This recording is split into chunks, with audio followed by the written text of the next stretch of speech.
ഇന്നലെ അനീഷ് പറഞ്ഞതിൽ എന്താണ് തെറ്റ്? അപ്പൊ ഞാൻ ഇന്നലെ ഈ ഒരു കാര്യം പറയാഞ്ഞതിന്റെ കാര്യം എന്ന് പറഞ്ഞു കഴിഞ്ഞാൽ, ഇന്നലത്തെ ഒരു അപ്ഡേഷൻ പറഞ്ഞു പോയപ്പോഴും ഞാൻ ഈ വഴക്കിന്റെ കാര്യം പറഞ്ഞില്ല. കാരണം അതിനൊരു പ്രത്യേക വീഡിയോ ഞാൻ ഇടാം എന്ന് വിചാരിച്ചിട്ടാണ് ഞാൻ ഇന്നലെ ആ ഒരു കാര്യം പറയുന്നത്.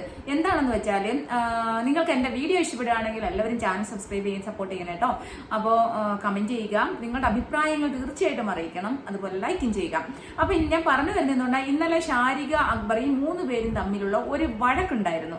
അതിനെന്താണ് റീസൺ? പല ആൾക്കാരും ചെറിയ കാര്യങ്ങളൊക്കെ പറഞ്ഞ് അനീഷ് എന്തോ വലിയ മഹാപാപം ചെയ്തു, മഹാപാതകം ചെയ്തു എന്നൊക്കെ രീതി പറഞ്ഞു, എന്തോ ഒരു മോശമായിട്ടുള്ള ഒരു സ്റ്റേറ്റ്മെന്റ് അല്ലെ മോശമായിട്ട് പറഞ്ഞു എന്നൊക്കെ ഉള്ള രീതിയിൽ ആക്കി തീർത്ത് അനീഷ് ഒരു സ്ത്രീ വിരോധി ആണ് എന്നുള്ള രീതിയിലാണ് ആക്കി തീർക്കുന്നത്. പക്ഷെ അനീഷ് പറഞ്ഞത് കംപ്ലീറ്റ് ചെയ്യാൻ ഹൗസിലുള്ളവർ സമ്മതിച്ചില്ല.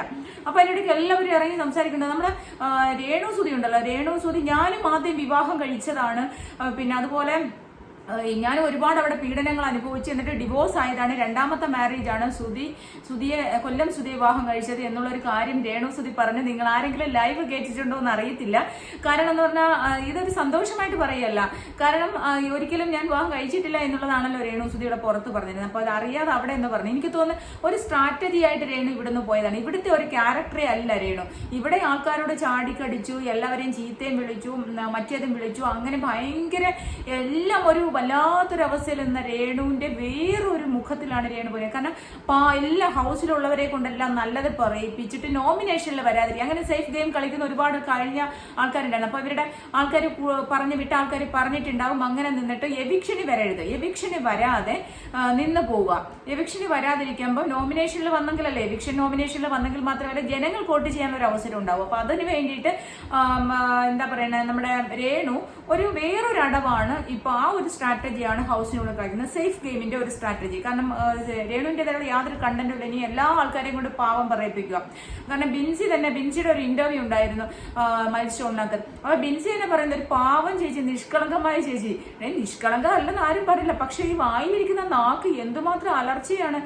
പിന്നെ വടവ് കൊടുക്കാനില്ലാത്തവരെ ആൾക്കാരെ ചീത്ത വിളിക്കുക, സകലമായ ആൾക്കാരെയും ചീത്ത, അവരുടെ നാട്ടുകാർ തന്നെ ഒരാൾ നല്ലത് പറയുന്നില്ല. അങ്ങനെ ഒരു വ്യക്തി എങ്ങനെയാണ് ബിഗ് ബോസ് ഹൗസിൽ നമ്മൾ 10 ദിവസം കഴിയുമ്പോൾ നമ്മുടെ ഒറിജിനൽ ക്യാരക്ടർ, അല്ലെങ്കിൽ ഒരു 15 ദിവസം കഴിയുമ്പോൾ നമ്മുടെ ഒറിജിനൽ ക്യാരക്ടർ പുറത്തു വരും. അപ്പൊ ഇവിടുന്ന് അങ്ങനെ പഠിപ്പിച്ച് വിട്ടതാണ്.